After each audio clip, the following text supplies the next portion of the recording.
દિનેશભાઈ ભાવનગર મને કીધું મને ભત્રીજો છે તો મને વાત કરતી છે.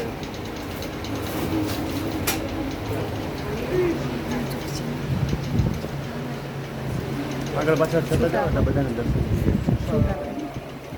શું કીધું તમે શું કીધું છૂટા નહીં લેવાના મંદિરમાં ધ્યાન રાખો આપણે છૂટા નથી થવું એના ચરણોમાં જ રહેવું છે એનું મહત્વ એ છે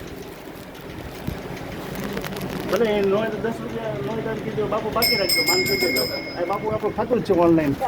જીપે કરી દેવું એમાં ચલો જે કાંઈક સંદેશો માનો ને બધા આગળ આવો બસ આજે માની અસીમ કૃપાથી આજે માં ગરવાણી દેવી માં ભગવતી રાજરાજેશ્વરી રાંદલમાના સાનિધ્યની અંદર સર્વ મનુષ્યની મનોકામના માટે માના ચરણમાં અરજ કરીએ છીએ કે રાષ્ટ્રની અંદર ઉજળી અમારી માં ઉજળ અમારો બાપ ને હવનું ઉજળું જીવન બનાવજે એવી અમારી શુભેચ્છા શુભભાવના શુભ પ્રાર્થના